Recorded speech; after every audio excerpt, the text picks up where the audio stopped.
ដើម្បីឲ្យកសិករនៅបន្តជាកសិករទាល់តែគាត់ចំណេញគាត់មានលទ្ធភាពផលិតរហូតបើគាត់ខាតរាល់ឆ្នាំគាត់ប្រកាសជាដូរមុខរបស់ហើយគ្មានពីណាធ្វើស្រូវធ្វើស្បៀងដាំដំណាំឲ្យយើងហូបទៀតទេនេះគឺជាការជាក់ស្ដែងអញ្ចឹងបើយើងនិយាយអំពីកសិករយើងនិយាយអំពីជីវភាពរបស់កសិករយើងនិយាយអំពីចំណូលរបស់កសិករយើងនិយាយពីគឺការបង្កើនចំណូលនិងកាត់បន្ថយចំណាយយើងមិនអាចទប់តម្លៃកសិផលពិភពលោកមិនឲ្យឡើងចុះបានទេប្រែប្រួលជាប្រចាំជាពិសេសផលិតផលសម្រាប់នាំចេញកសិផលដែលពាក់ព័ន្ធនឹងការនាំចេញតែពឹងផ្អែកទៅលើទីផ្សារអន្តរជាតិស្រូវស្វាយចន្ទីផលិតផលជាច្រើនដែលយើងត្រូវនាំប៉ុន្តែការធានារបស់យើងធ្វើយ៉ាងណាទោះបីជាមានការប្រែប្រួលយ៉ាងណាក៏ដោយធ្វើយ៉ាងណាឲ្យការប្រែប្រួលនោះមិនប៉ះពាល់ទៅដល់ផលយ៉ាងខ្លាំងទៅដល់ជីវភាពរស់នៅរបស់ប្រជាពលរដ្ឋរបស់កសិកររបស់យើងជាពិសេសការចំណេញរបស់គាត់ទោះតិចចុះច្រើនអញ្ចឹងកិច្ចការងារនេះតាក់ទងទៅនឹងចំណូលតើយើងត្រូវធ្វើយ៉ាងម៉េចដែលរាជរដ្ឋាភិបាលធ្វើទី1គឺទីផ្សារមាន2ទីផ្សារក្នុងស្រុកនិងទីផ្សារក្រៅស្រុកទីផ្សារក្នុងស្រុកនេះយើងឃើញថាលទ្ធភាពផលិតកម្មរបស់យើងមានច្រើនពុកប៉ុន្តែយើងក៏ទទួលស្គាល់ថាយើងមិនអាចផលិតហូបខ្លួនឯងគ្រប់មុខនោះទេ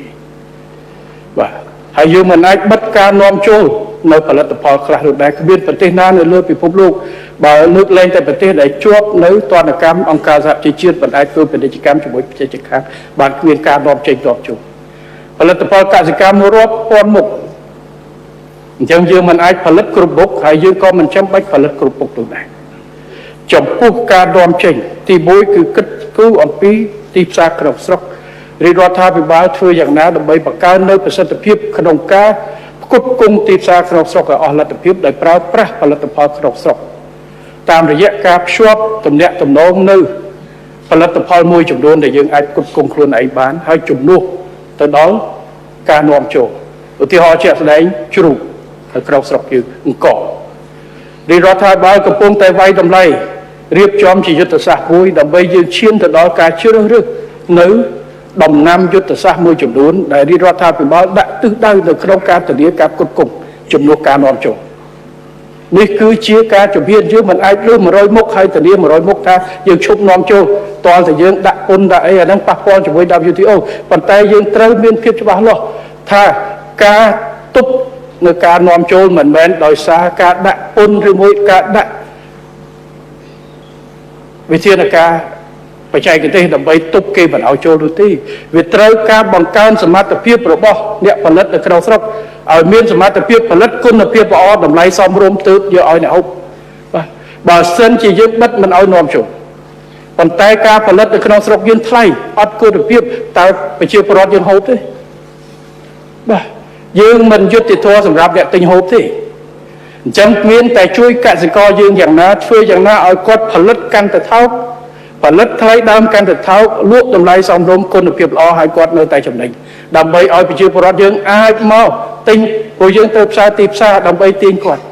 ដោយកសិករយើងមិនអាចទៅបង្ខំគាត់ឲ្យធ្វើវិស័យបាទប្រើប្រាស់ជីអីមួយធ្វើតាមគេថាផែនការណាមួយឬមួយគម្រោងណាមួយទេវិញឯកឧត្តមបិទទីណាប្រាប់មកថា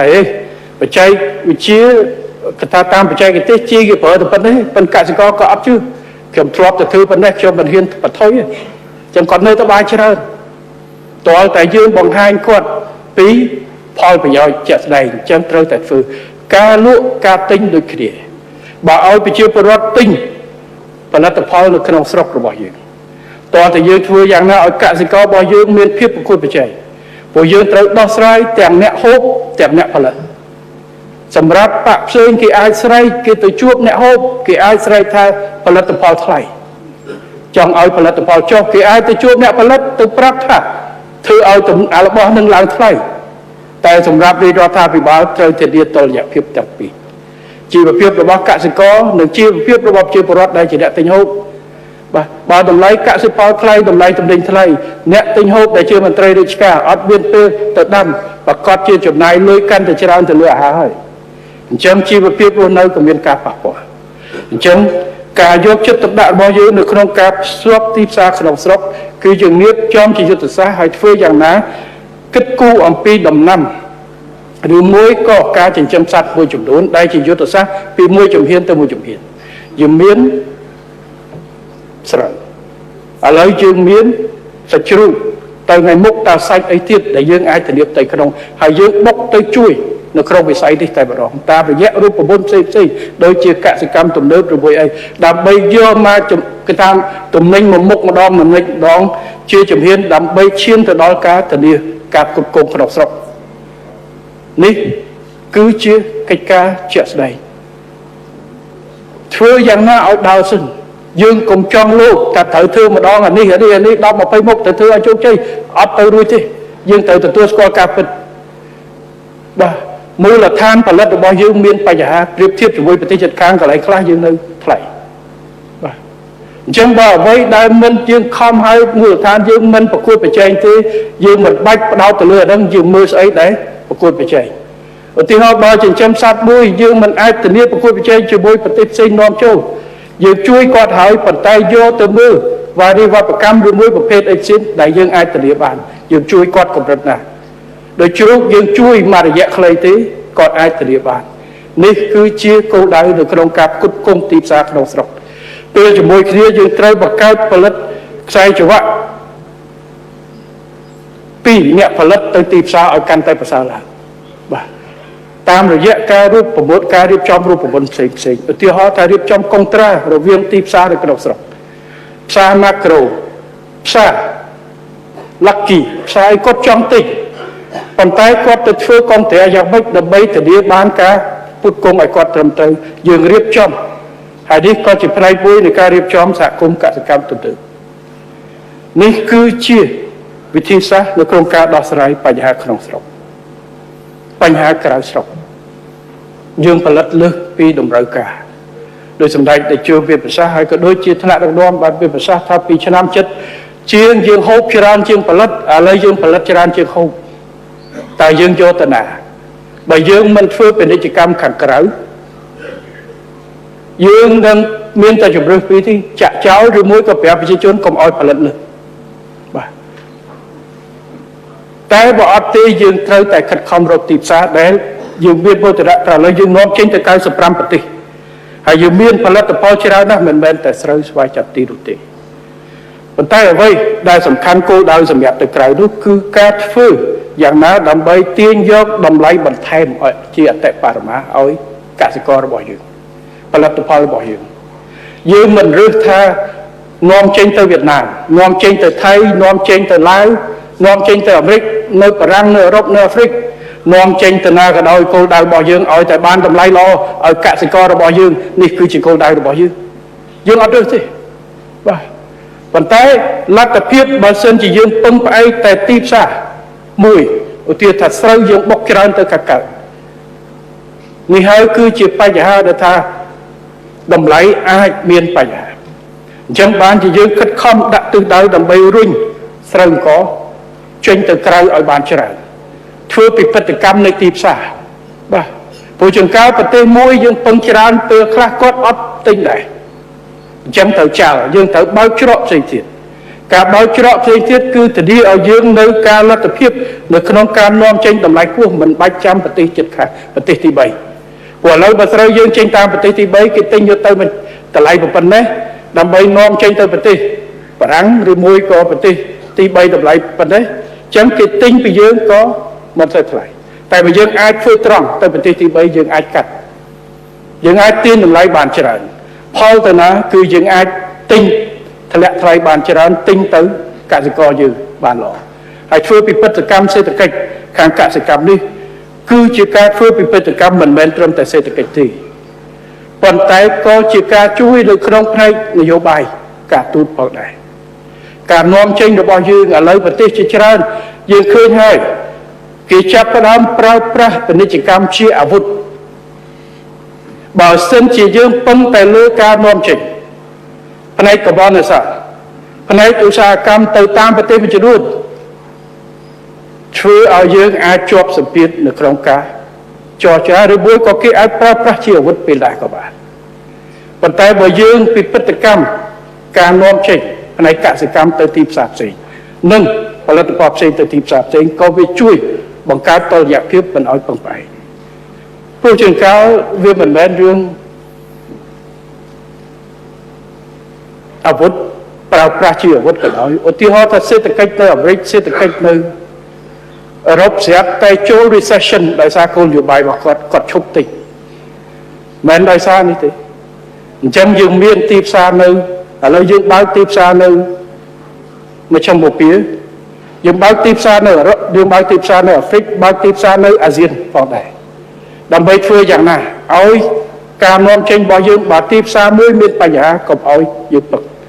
ហើយនេះហើយដូចជាបញ្ហាទេសចរយើងនៅខេត្តសៀមរាប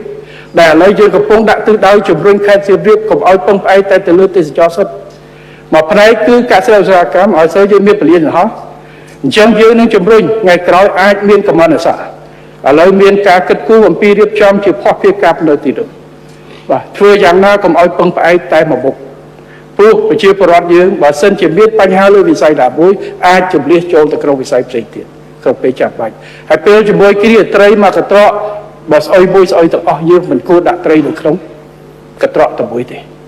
បាទចំពោះវិស័យកសិកម្មដែលយើងច្រើនការរុញប្រទេសនៅខាងក្រៅនេះការរុញផលិតផលយើងនៅខាងក្រៅនេះគឺជាកិច្ចការសំខាន់ដែលយើងត្រូវធ្វើហើយការសំខាន់បំផុតគឺការកំណែទម្រង់នៃការរៀបចំបើកទីផ្សារនិងការពង្រឹងបច្ចុប្បន្នយើងឃើញថាមូលហេតុដែលយើងមានកំណត់ផលិតផលយើងមានប៉ុន្តែការនាំចេញមិនទាន់ប្រតិកលាគ្នានៅច្រើនទៅឡើយដោយសារបញ្ហាមួយចំនួនបញ្ហាស្តង់ដារឧទាហរណ៍ស្តង់ការចរចាបច្ចេកទេសមួយចំនួនប៉ុន្តែមួយទៀតគឺការខ្សែចង្វាក់ផ្ទៃក្នុងរបស់យើងឧទាហរណ៍ថាប្រទេសមួយចង់កុងត្រាទិញកយើង 10,000 តោនអត់មានក្រុមហ៊ុនណាមួយហ៊ានធ្វើទេព្រោះម៉ាស៊ីនយ៉ាងច្រើនទាំង3ទៅ4,000 តោនដោយសារយើងគ្មានកន្លែងដែលថាប្រមូលផ្ដុំស្តុកជាមាត្រដ្ឋានធំអញ្ចឹងខ្ញុំបានឲ្យពិនិត្យទៅលើខ្សែចង្វាក់ហេតុអីបានជាយើងចេញបានតិចស្វ័យចន្ទទីដូចគ្នាអញ្ចឹងយើងពិនិត្យមើលថាតើនៅក្នុងខ្សែចង្វាក់នៃផលិតកម្មនេះ value chain នេះតើវាបាត់នៅកន្លែងណាយើងបាត់នៅសមត្ថភាពមួយសម្រាប់ស្រូបយកប្រមូលស្តុកនិងធានានៅការសម្រាប់បម្រើឲ្យការច្នៃនិងការនាំចេញទ្រង់ទ្រាយធំចឹងហើយបានជារាជរដ្ឋាភិបាលកំពុងរៀបចំអនុវត្តនៅគម្រោងជាសាកល្បង pilot program project មួយគឺសម្រាប់ស្វ័យចន្ទទីនៅកំពង់ធំដែលយើងគ្រោងរៀបចំជាសួនឧស្សាហកម្មបែបថ្មីសួនឧស្សាហកម្មនេះមានលក្ខណៈខុសពីសួនឧស្សាហកម្មឬមួយតំបន់សេដ្ឋកិច្ចពិសេសដែលកន្លងទៅជារបស់ឯកជននេះគឺជារបស់រដ្ឋចេញដីឯកជនដាក់វិនិយោគហើយធ្វើម៉េចជួលកន្លែងហ្នឹងឲ្យទៀបទៅឲ្យអ្នកផ្សេងទៀតហើយរដ្ឋជួយនៅក្នុងការកសាងហេដ្ឋារចនាសម្ព័ន្ធកន្លែងដែរការកំណត់នៅអាជ្ញាប័ណ្ណសម្រាប់អ្នកកែច្នៃស្វ័យចន្ទទីបញ្ហាយើងបើសិនជាយើងមិនកំណត់ទេក្រុមហ៊ុនដែលមកច្នៃនេះអាចមានបញ្ហាបើសិនជាគាត់ដាក់ទុន50 100 លានផលិតបរិមាណសម្រាប់ជាមួយ20-30 ម៉ឺនហិកតាហើយបើយើងឲ្យគាត់10-20-30នៅពេលដែលយើងមានតែ50 ម៉ឺនហិកតានេះជាបញ្ហាអញ្ចឹងបានយើងរៀបចំយុទ្ធសាស្ត្របែបនេះដើម្បីយើងកំណត់ឲ្យមានប្រសិទ្ធភាពប៉ុន្តែនៅក្នុងខ្សែចង្វាក់អ្នកទិញអ្នកអីមួយចំនួនយើងអត់កំណត់ទេគាត់ប្រកួតអីប្រកួតចុះនេះគឺជាការគិតគូរអំពីការធានានៅការនាំចេញបានតើតែមានមាត្រដ្ឋានបានតើតែមានយុទ្ធសាស្ត្រក្នុងការផលិតបាទព្រោះបើយើងនាំចេញតូចយើងប្រកួតអត់ឈ្នះគេទេហើយបើសិនជាក្រុមហ៊ុនយើងតូចទៅប្រកួតអត់មានមាត្រដ្ឋានទេទៅមិនរួចទេបាទផលិតផលថ្លៃដើមក៏ខ្ពស់ទីផ្សារក៏តូចយើងអត់ទៅអញ្ចឹងមានតែប្រមូលផ្ដុំគ្នារៀបចំ capacity ហើយធ្វើការជាមួយដៃគូណាដែលមានសក្តានុពលយើងមានក្រុមហ៊ុនជប៉ុនដោយក្រុមហ៊ុនមកពីប្រទេសមួយណាទៀតហូឡង់ដែលមានទីផ្សារនៅខាងក្រៅប៉ុន្តែយើងត្រូវធានាថាគាត់អាចរីកបានបាទអញ្ចឹងហើយបានជាការដាក់គិតគូរចេញនៅគេថាកូតានៃ ចំនួនសហគ្រាសឬមួយរោងចក្រកែច្នៃដែលកម្រិតធំបាទដើម្បីឲ្យគាត់មានលទ្ធភាពពង្រីកហើយជួយយើងបើគាត់ពង្រីកគាត់ជួយយកទីផ្សារឲ្យយើងគាត់ជួយបច្ចេកទេសយើងដល់កសិករព្រោះសួនឧស្សាហកម្មក្តីរោងចក្រកែច្នៃក្តីវាជាឧបករណ៍គោលដៅធំរបស់យើងគឺជួយកសិករនិងជួយវិស័យនេះបាទគាត់ធ្វើគាត់ចំណេញគាត់ខាតយើងឲ្យរួចពុនឲ្យអីប៉ុន្តែអ្វីដែលចង់បានគឺចង់ឲ្យតាមរយៈគាត់រកទីផ្សារឲ្យកសិកររបស់យើងនេះជាការពិតបើយើងដាក់ទិសដៅខុសយើងកំណត់ខុសយើងគិតថាឲ្យតែក្រុមហ៊ុនចំណេញឲ្យគិតតែផលចំណេញរបស់ក្រុមហ៊ុនអត់ទេនេះគឺជាមធ្យោបាយរបស់យើងដើម្បីយកច្រកអ្នកផលិតរបស់យើងយកទៅកាន់ទីផ្សារអន្តរជាតិចឹងយើងកុំខ្លាចឲ្យដីទៅនេះឲ្យដីហ្វ្រីទៅគេយើងកុំខ្លាចឲ្យពុនទៅគេរួច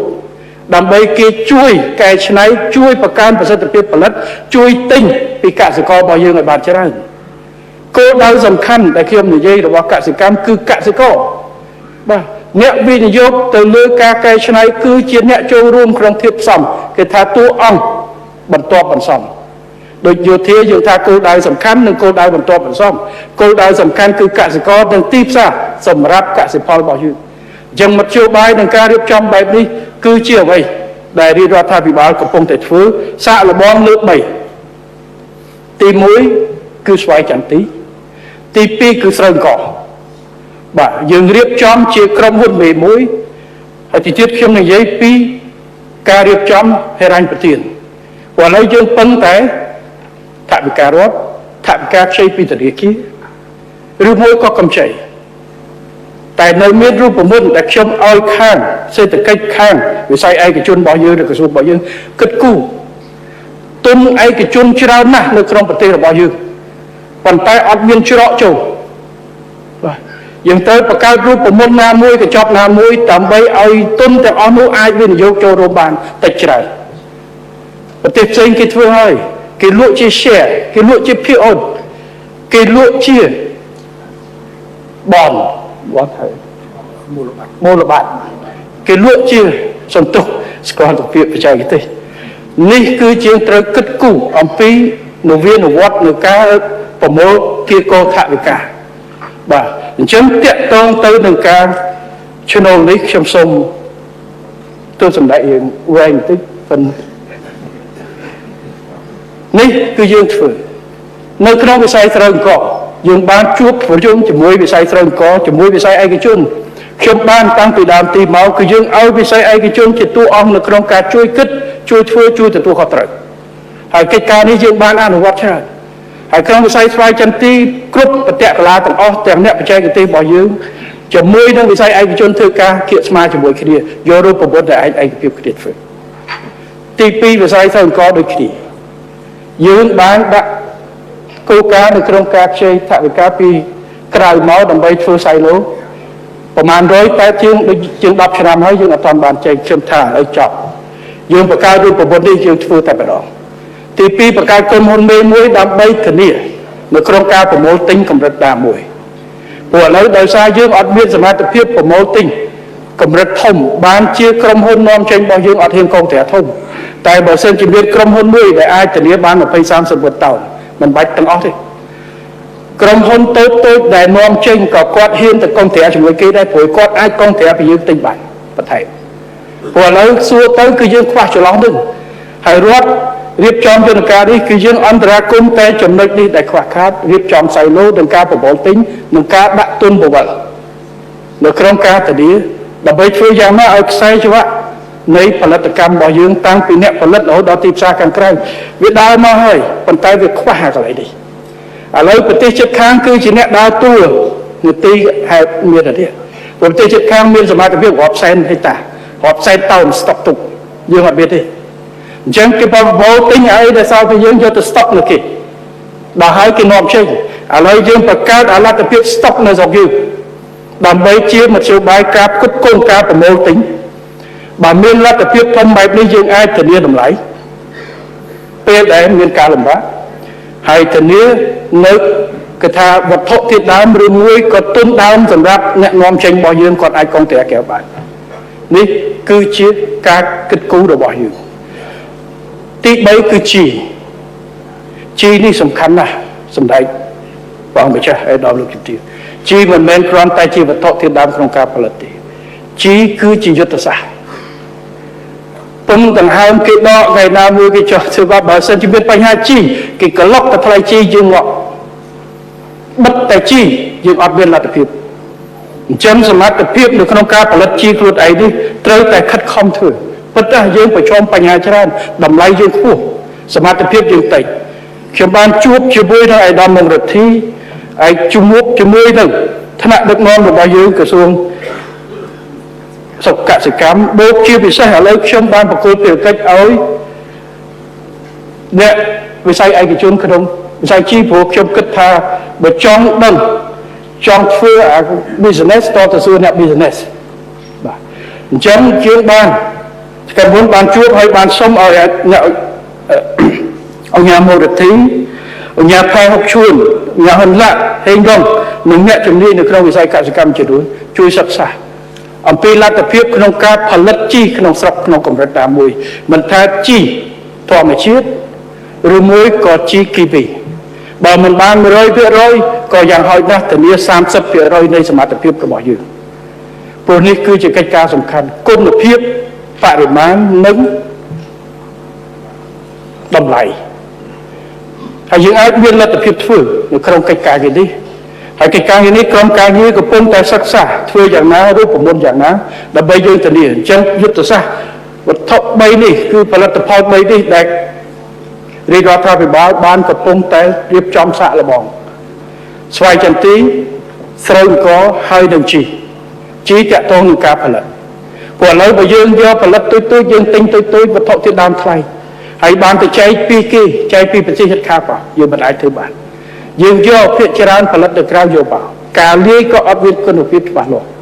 នេះហើយគឺជាកិច្ចការងារពិតណាស់មានក្រុមហ៊ុននាំចូលជារួមដោយអង្គការផែហុកឈួនមួយគាត់មានស្តង់ដារប៉ុន្តែគាត់ក៏ចូលរួមឯកភាពបើសិនជាមានអង្គការពូពុយក៏គាត់គ្រប់គ្រងបាទក៏គ្រប់គ្រងពុតគេគាត់ថាបើសិនហើយអង្គការហើយឡងនឹងផ្សេងហើយក្នុងវិស័យកសិកម្មសមាគមស្រូវអង្គក៏មានការចុះខ្ញុំគិតថា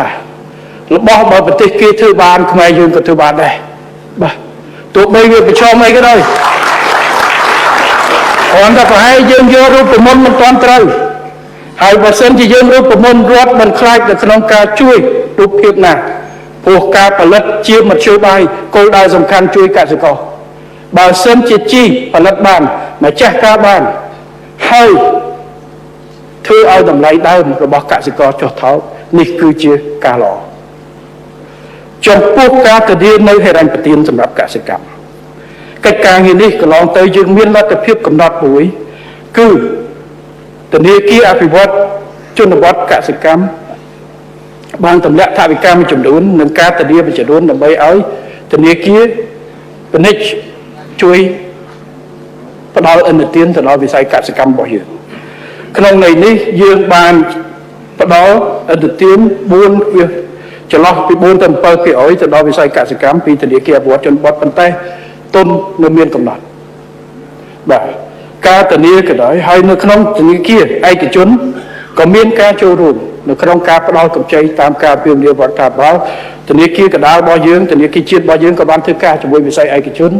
ក៏បានសូមធ្វើយ៉ាងណាឲ្យគាត់ជួយផ្ដល់ទុនបច្ចុប្បន្ននេះ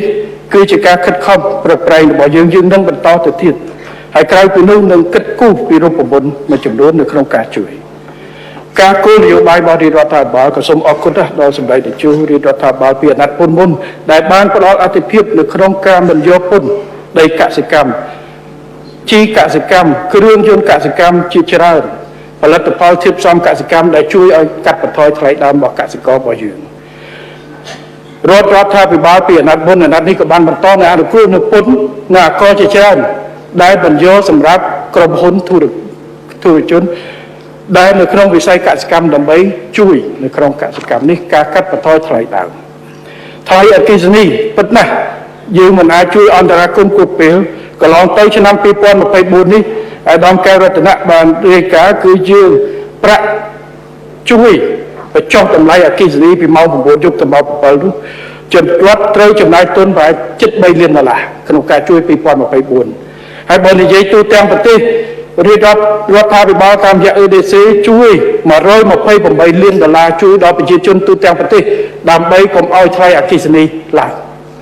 នៅតាមប្រទេសផ្សេងៗដោយសារសង្គ្រាមផងអីផងបានតម្លើងថ្លៃអគ្គិសនីតែកម្ពុជាយើងបានថែរក្សាប៉ុន្តែ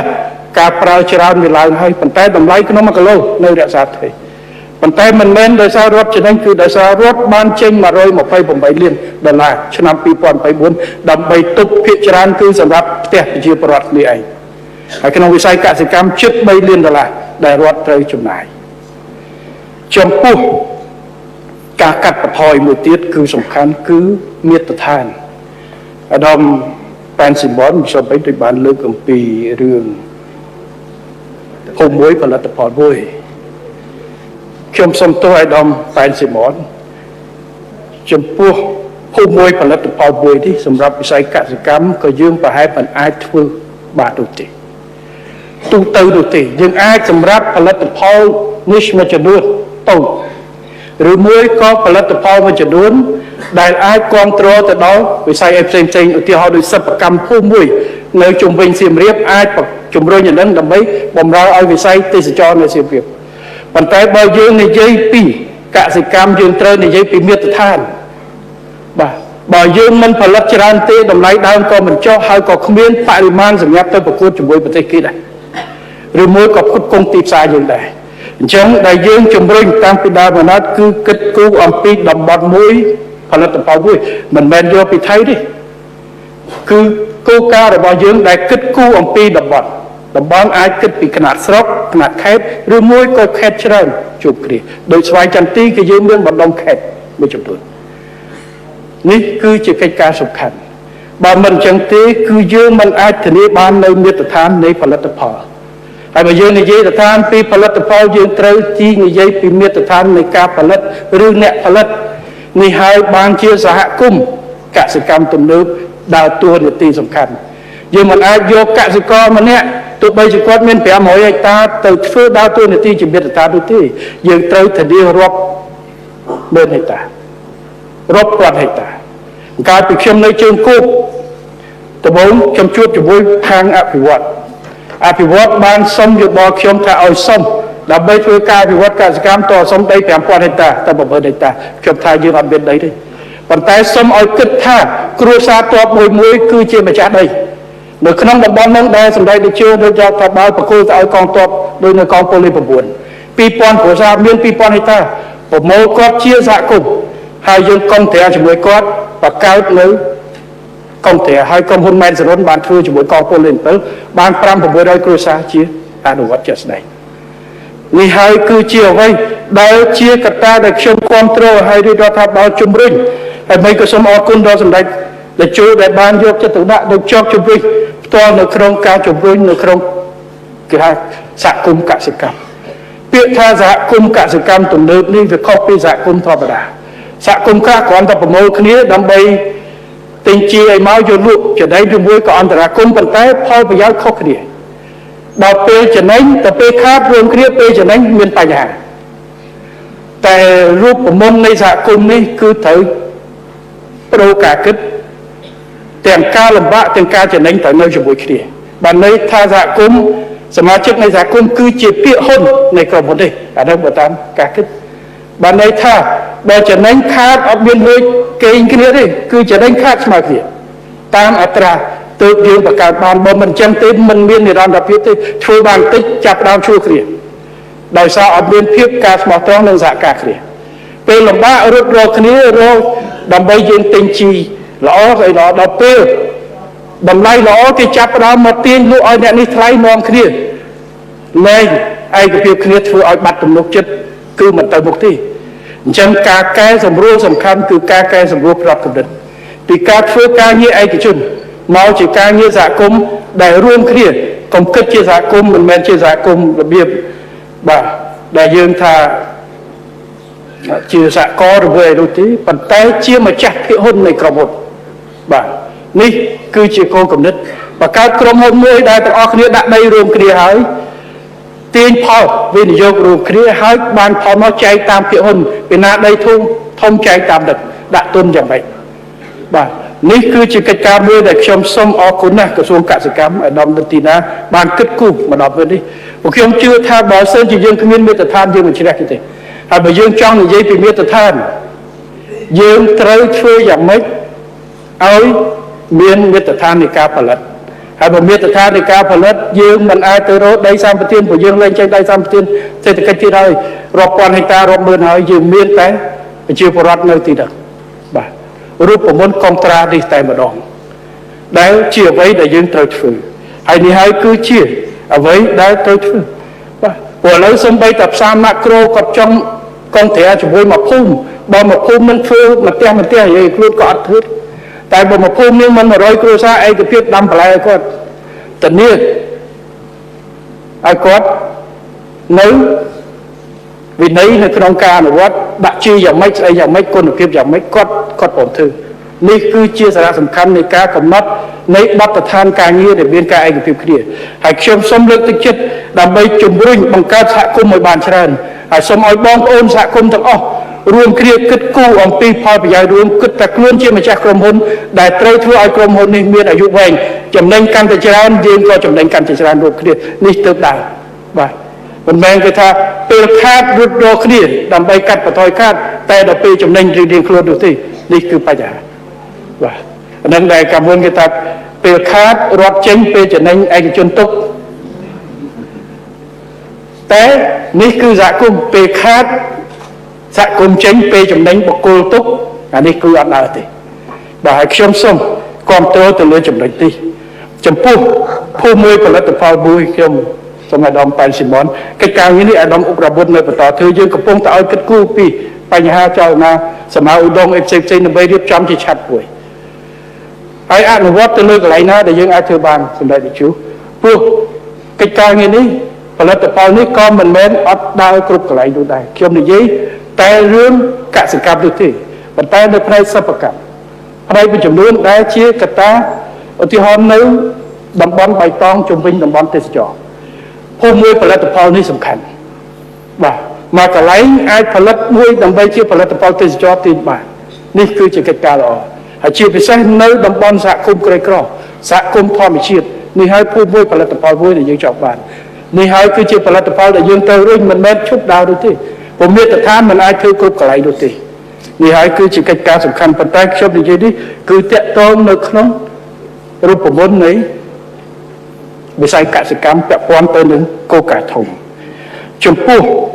សវត្ថិភាពប្រព័ន្ធធារាសាស្ត្រអាដាមថោជាថានឹងលើកពីកិច្ចការនេះហើយខ្ញុំសូមរាយការណ៍ជូនសម្ដេចនាយកខ្ញុំបានឲ្យធ្វើការជាមួយនឹងរដ្ឋាភិបាលក្រេតាមរយៈកយការឲ្យសិក្សាអំពីការតភ្ជាប់ធ្វើបន្លាយតភ្ជាប់ពីទន្លេមេគង្គលើទៅទន្លេសាបដើម្បីភ្ជាប់ពីទន្លេមេគង្គលើទៅស្ទឹងសែនហើយចាក់ចូលទៅទន្លេសាបដើម្បីធានាតុល្យភាពទឹកព្រោះឥឡូវយើងផ្ដាច់អត់មានអីជាប់ទេយើងហូរមកក្រោមខែប្រាំងគឺហូរមកអស់អញ្ចឹងយើងនឹងសិក្សាកន្លែងនេះហើយថ្ងៃមុខអាចមានលទ្ធភាពភ្ជាប់ពីបឹងទន្លេសាបឆ្ពោះទៅកន្លែងចិត្តប៉ោយប៉ែតដើម្បីចិត្តនៅក្នុងការធានាការដឹកជញ្ជូនរបស់យើងបើសិនជាប្រេកជីកហ្វូណនធ្វើឲ្យប្រព័ន្ធដឹកជញ្ជូនផ្លូវទឹកយើងកាន់តែសំខាន់ប៉ុន្តែពេលមួយជំហាននេះគឺបានឲ្យសិក្សាមួយជំហានសិនអំពីបរិស្ថានអំពីប្រព័ន្ធបច្ចេកទេសធ្វើយ៉ាងណាអាចភ្ជាប់ទន្លេមេគង្គលើដូចនៅខាងកញ្ចេះនៅស្ទឹងត្រែងចុះមកបន្តិចមកភ្ជាប់មកដល់កន្លែងខាងស្ទឹងសែនហើយចាក់មកតែម្ដងដូចប្រហែលជា70គីឡូបើសិនជាយើងធ្វើបានកន្លែងនេះយើងអាចធានាតុល្យភាពទឹករវាងទន្លេមេគង្គនិងទន្លេសាបរបស់យើងហើយអាចជួយទៅដល់ការធានាប្រព័ន្ធធារាសាស្ត្រនិងប្រព័ន្ធទឹកប្រើប្រាស់របស់យើងនៅទូទាំងប្រទេសបាទព្រោះឥឡូវវាភ្ជាប់វាដាច់ខែប្រាំងទឹកឡើងខែវស្សាទឹកស្រកបាទហើយយើងបានធ្លាប់សិក្សាអំពីការគ្រប់គ្រងកន្លែងនេះអញ្ចឹងចំពោះការរៀបចំប្រព័ន្ធលំអិតបន្ថែមនោះឲ្យដំថយជាថានឹងចំពោះសុវត្ថិភាពចំណីអាហារដែលបានលើកឡើងខ្ញុំសូមឯកភាពចំពោះសម្ដេចនាយករឿងនេះធំណាស់មិនជជែកមកអាដាមកែបបណ្ឌិតសភាចាអនប៉ុននៃរដ្ឋអាដាម សសខារឿងនេះគឺតាំងពីដើមមនខ្ញុំបានប្រគល់ភារកិច្ចឲ្យអាយដាមអគ្គមនិតសភាចារក្រុមការងារសិក្សាវិតម្លៃព្រោះឥឡូវបញ្ហារបស់យើងមានស្ថាប័នច្រើនពេកនៅក្នុងការត្រួតពិនិត្យសុវត្ថិភាពចំណីអាហារចូលតាមច្រកមានកយដល់ផ្សារមានក្រសួងពាណិជ្ជកម្មចូលក្នុងហាងមានក្រសួងសុខាភិបាលហើយទេសចរពីណាធ្វើអីពីណាទទួលអីមិនត្រឹមតែគេថាគ្នាច្រើនសងខ្លោចអាចឬមួយក៏បាយឆៅប៉ុន្តែថែមទាំងបន្ទុកទៅដល់វិស័យឯកជនផងជួនកាល restaurant មួយមានប្រមាណស្ថាប័នទៅឆែកតើយើងធ្វើម៉េចប៉ុន្តែរឿងនេះគឺជារឿងធំណាស់សម្រាប់យើងទាំងអស់គ្នាពីណាក៏ហូបដែរអាយដាមលោកជំទាវសម្ដេចភាសាអាហារនៅទីនេះមានសួរថាបន្លែចំណីអាហារមកនឹងវាមិនអត់មានអត់បាទអាយដាមលោកជំទាវថ្នាក់ដឹកនាំឬមួយក៏បងប្អូនមួយចំនួនគាត់ដាំបន្លែនៅផ្ទះរបស់គាត់ដាំប៉ុន្តែពេលចេញទៅពិធីការពិធីផ្សេងគាត់ហូបកន្លែងផ្សេងអានេះដែលខ្ញុំថាអានេះគ្រោះថ្នាក់ជាងគ្រឿងញៀនទៀតអាគ្រឿងញៀនវាប៉ះពាល់ទៅអ្នកប្រើហើយអសន្តិសុខដែលវាបង្កើតប៉ុន្តែអានេះគឺប៉ះគ្រប់គ្នាបាទយើងការពារមានអង្គរៈរាប់រយនាក់ការពារនៅវិមាននៅទីនេះមិនតិចជាងរាប់រយនាក់ប៉ុន្តែមានពីណាការពារដែលអ្វីដែលយើងដាក់នៅក្នុងពោះនេះគឺជាបញ្ហាប្រជាពលរដ្ឋយើងសុខភាពហើយអានេះគឺវាមិនធ្វើឲ្យភ្លាមវាធ្វើឲ្យសុខភាពទ្រុឌទ្រោមដែលជាបន្ទុករយៈពេលវែងរបស់យើងអញ្ចឹងការគ្រប់គ្រងសុវត្ថិភាពចំណីអាហារសម្ដេចតេជោក៏ដូចជារដ្ឋាភិបាលអាណត្តិមុនបានខិតខំរៀបចំកិច្ចការងារយន្តការជាច្រើនរួមទាំងសាកល្បងនៅក្នុងការដាក់អន្តរក្រសួងឲ្យធ្វើយន្តការរួមជាមួយគ្នាក្រសួងស្ថាប័ននីមួយៗបានខិតខំធ្វើការហើយក្រសួងមហាផ្ទៃក្រសួងពាណិជ្ជកម្មក្រសួងទេសចរក្រសួងសុខាភិបាលបងប្អូនខិតខំធ្វើការងារហើយប៉ុន្តែតែមានភាពឆក់ល្វែងចឹងហើយទាមទារឲ្យយើងដើម្បីពិនិត្យមើលនៅក្នុងការរៀបចំយន្តការឡើងវិញយើងកំពុងពិចារណានៅយន្តការមួយចំនួនជំរើសមួយចំនួនរួមទាំងការរៀបចំនៅយន្តការដឹកនាំសម្របសម្រួលរួមដែលអាចធ្វើការងារមួយដើម្បីកាត់បន្ថយនៅការជាន់គ្នា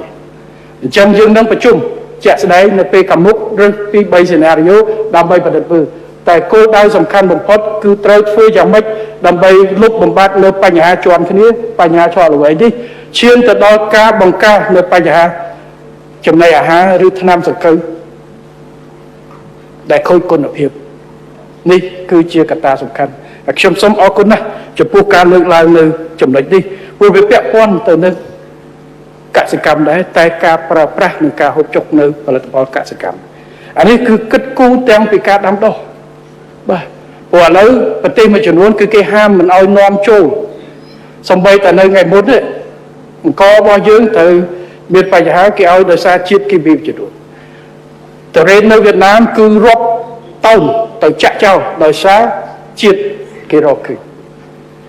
អាចធ្វើឲ្យកង់សេះ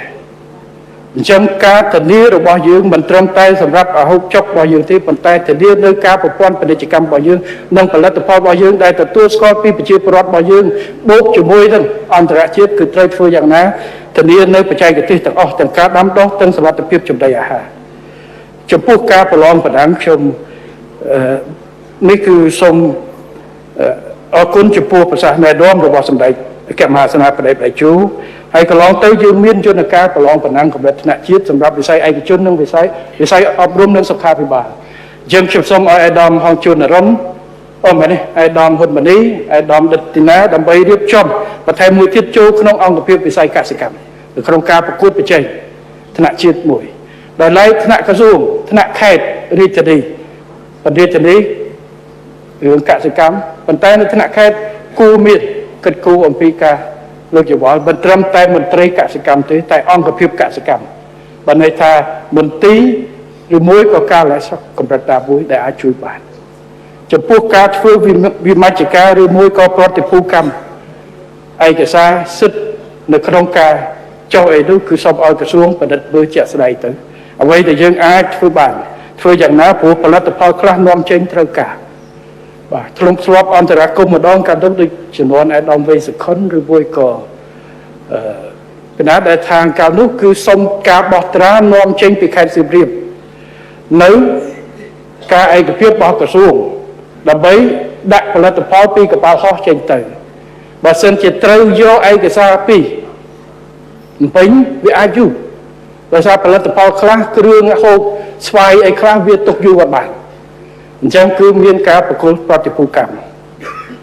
ប៉ុន្តែកិច្ចការទាំងអស់នេះខ្ញុំសូមឲ្យពលនឹងវាតកតងទៅការធ្វើវិបត្តិការរបស់យើងផងដែរបាទកិច្ចការធ្វើយ៉ាងណាដើម្បីសេវាកាន់តែលឿនកាន់តែធានាផ្ទាល់ព្រោះផលិតផលកសិកម្មមួយចំនួនគឺខ្លះអាចដោយសារមាន